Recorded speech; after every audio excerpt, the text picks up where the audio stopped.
Hey everybody, and happy Friday the 13th. Yep, once again we get another Friday the 13th, and you know what that means. Another picture of Jason. Today I'm kind of going with a controversial film in the franchise, and that of course is 2002's Jason X, aka Jason in Space. Now, I know a lot of people, fans of the Friday the 13th series, do not like this film, and I can kind of see why. However, I love it. It's, frankly, maybe not my favorite in the series, but I think it's a great entry, and it's a lot of fun. And part of the reason is that this is a film that does not take itself too seriously. It pokes fun at the franchise. It pokes fun at the conventions of it, of Jason, and just as a goofy, good, like, B-movie time. And I love that. I like when things can, poke fun at themselves, when they can look at a film franchise and say, man, this is goofy as heck. Let's just ramp that up and have some fun with it. And that's definitely what they did here. I'm sorry, you can't make a movie essentially called Jason in Space without having a sense of humor about the whole situation. But anyway, as you can see, I'm in here finishing up the pencil drawing, and just a very standard shot of Jason, aka Uber Jason, we'll explain, with his cyborg parts, and just looking menacing with some pipes coming in the background. They're kind of angling toward his head there, as you can see. I kind of want to emphasize the head portion of that because he has that cool mask. So using those lines coming in like that, almost like the spokes of a wagon wheel, should hopefully draw emphasis to the face and the head. The markering parts are pretty simple. We're coloring in his flesh that red color. We're going to texture that later with the ink. And then going in here with the metal parts, I'm not really too worried about getting an absolutely faithful recreation of the scrolly metal bits on him, or getting the light just perfect or whatever. Right now I'm just having fun and drawing something, and just having fun with it, doing it quick. And the more you can add with like your cool grays, warm grays, just all kind of little scroll works and lines and stuff like that, I think it's going to turn out good. I think it's going to sell the illusion that this is metal without it looking completely photorealistic. The background, I couldn't decide on a color, so I went with like pink, then purple, then pink again, and all kind of stuff. But eventually I settled on kind of a purple with some slightly darker smoke behind there. So very straightforward drawing, but a lot of fun to do. I like these sometimes that are just kind of simple and relaxing, and I don't have to worry too much about it. Let's talk about the movie, shall we? As I said before, this was released in 2002 and is officially called Jason X.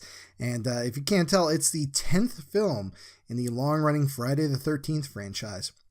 Probably my favorite slasher franchise.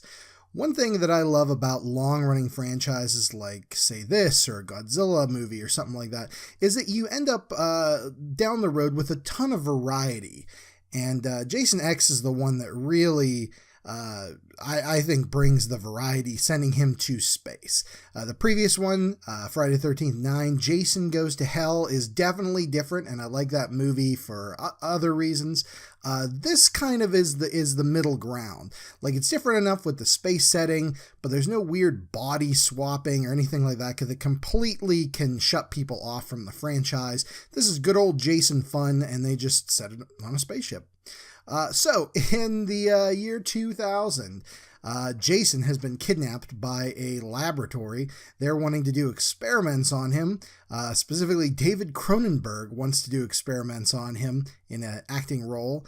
And so they're going to freeze him cryogenically so that they can, hold him basically because he's unstoppable. And then they can, cut chunks of his skin off and experiment with the cells and do whatever they need to do. And that goes haywire when Jason kills the guards somehow. He then is frozen cryogenically along with Lexa Doig. If you've ever seen the show Andromeda, she's the computer. pretty great. She is frozen along with him, and 455 years later, they are unthawed. Somehow nobody found the research station where these guys were frozen at.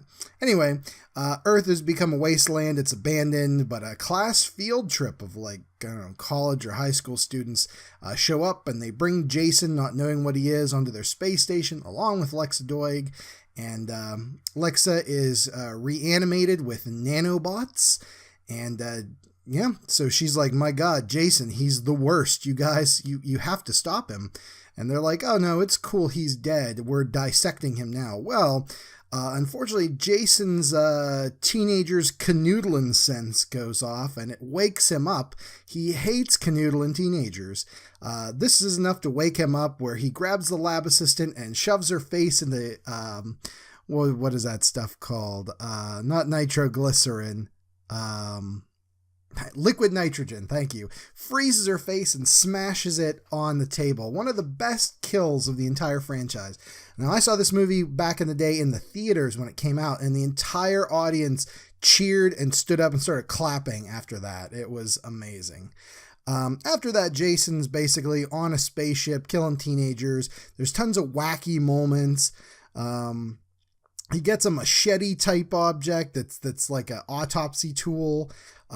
He fights a robot. There's a robot on there. The robot rips his arm off, but he gets shoved in the nanite pit basically, and they rebuild him into the Uber Jason, which I'm drawing now, with like cyborg parts on him, and he's even more unstoppable and stronger than ever before, and he's got a special new sweet looking machete. The nanites even fixed his machete and made it better, so that's pretty great. So now he's even more unstoppable. This has one of the highest kill counts of the entire Friday the 13th franchise. It's got a really decent body count of just regular old people. I think Jason might kill manually a good, 15, 20 people, if not more. But the big highlight is when the ship is trying to, we need to dock and get help with this giant space station filled with people. And Jason kills the pilot of the ship, causing it to careen through a space station, killing thousands, hundreds of thousands probably, of innocent civilians. That's a pretty significant body count, Jason. Kudos to you, my friend. Good times. It features a lot of comedy moments. If you've seen the trailer, you've seen the part where the guy says, "Don't worry, it's okay. Jason was just after his machete," and then Jason hacks the dude to death. Later in the film, they decide to trap Jason in a Star Trek-style holodeck where they recreate Camp Crystal Lake. And two topless girls ask Jason if they want to have unprotected sex or do some drugs with him or something like that. And it kind of cuts to the other people saying, is the holodeck simulation working? Is Jason buying it? And they're like, yeah, we think he's buying it. And it cuts back to Jason, who's zipped these girls into sleeping bags and is smashing them off of one another. Really hilarious. Ton of big laughs with that. So I like I said, I love when a film franchise can just have fun with itself. Just enjoy the fact that, yeah, we have this movie and it's cool, but it's also really goofy, you guys. Let's showcase that and let's have some fun and poke around with it. This is also the last film that Kane Hodder played Jason. Famously, he played the undead zombie Jason from, I think, 6 on. So, and I think he does his best work here. He does a great job as this Uber Terminator-style Jason. And, Kane Hodder, man, you did a great job with this flick, so good on you. All right, guys, let's take a look here at the scan and see what we got going on. This is, I don't know. I love doing stuff like this. It's kind of simple sometimes, and you could just play around with it and just have fun. Not an overly complicated or big piece, but, hey, sometimes you need that in your life. Well, I hope you guys have had fun watching this video as much as I've had making it, and I hope you guys have an amazing Friday the 13th. We get between 1 and 3 per year, so they're always kind of special when they roll around. So I hope you guys have good luck today. I hope you guys can watch a Friday the 13th film. If you don't know which one to watch, hey, why not give Jason X another go? And we'll see you later, guys, on the next episode of Markers and Monsters. Guys, it's okay. He just wanted his machete back.